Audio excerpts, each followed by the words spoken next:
I am live, and it just started to rain again. We had a beautiful weekend. It was very sunny, and I'm hoping this is recording because I'm trying a different device today. And I am reading The Laird and the Lady. The chapter is entitled The Other Avalon, and it is Rowan and Marylda who have now left the castle or the Chateau, and they're on their way to Paris, and they have discovered that they have fallen in love with each other. I had to stop it halfway because the battery drained.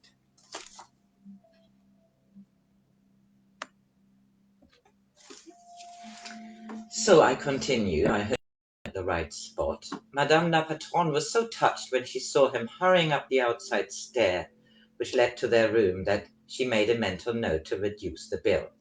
He had meant Marylda to think that his suite at the Ritz was nothing out of the ordinary, that it was as natural for him to go there as it would have been for Hector, his grandfather, the man who had always been held up as the hero without flaw, to emulate, although impossible to equal. But when they were lying awake, for it seemed a waste of time to sleep, Rowan forgot to be the experienced man of the world and became the boy who had at last found the complement from whom no secret of loneliness need to be hid. She dare not yet tell him how closely his childhood resembled her own. She too had lived in a castle with many closed rooms, a house on the Hudson, built in the 70s, an imitation French chateau of the most unfortunate period, which had cost grandfather $1 million. A spiteful governess had once told Marylda that it had also cost the lives of many more than 200,000 pigs, which had been slaughtered and buried in the tins which carried the label Blenkinsop's Super Sausages from Chicago to the world. As a child, Marylda used to wake in the night and crouch under the bedclothes, trying to shut out the sound of rain falling on the gravel sweep. If she looked out of the window, she would see that it was not rain, but the patter of little pointed trotters of orphan piglets who had come to visit the tomb of their parents. One day they would break down the front door and pour in a pink flood up the stairs, along the corridor, past the doors of 4 empty bedrooms, until they came to her door. Then they would press against it until, very slowly, the hinges were driven out of the thick mahogany and the brass doorknob fell to the carpet, and she would be pounded to death by the impatient feet. Then people would come and shut her in a tin, only they would call it an urn and make it of gold, and leave her in the vault next to the other gold urn, in which father had brought mother home after she died of typhoid in Rome. When the fantasy was at its height, Marylda was sure that typhoid was only a polite way of describing death by pig. Now, at last, all the money would become kind and useful and safe. It would stop Rowan being worried. It would protect all the people who were dependent on him and build houses for them with bathrooms and central heating. It would pay the gatekeepers and the servants and buy everything he wanted.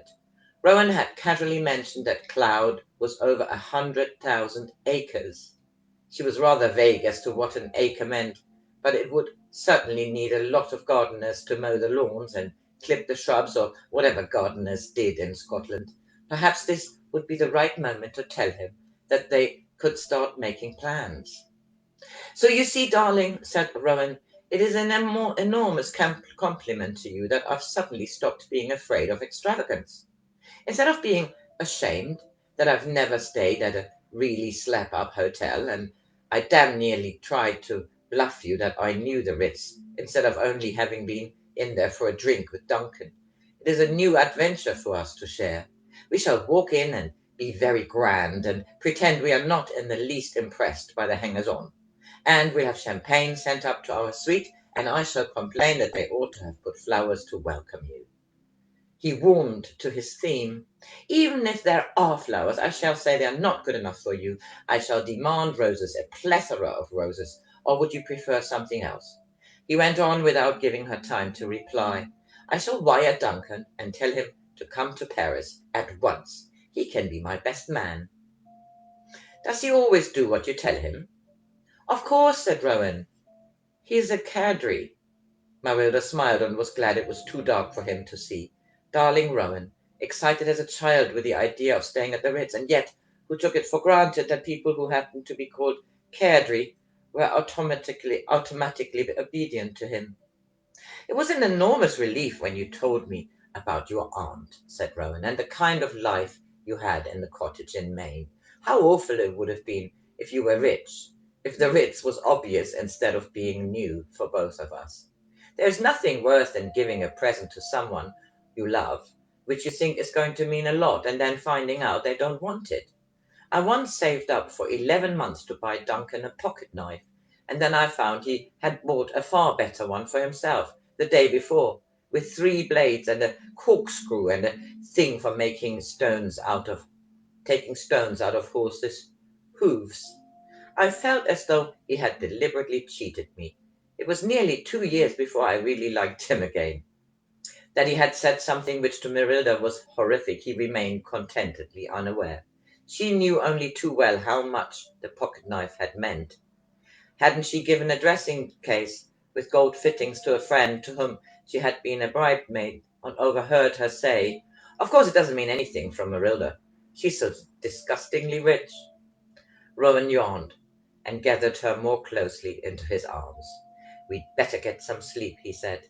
Marylda saw the dawn through the window before she was too tired to think any longer about what would happen when she could no longer prevent the little pink pigs from coming up back to try to trample down her happiness.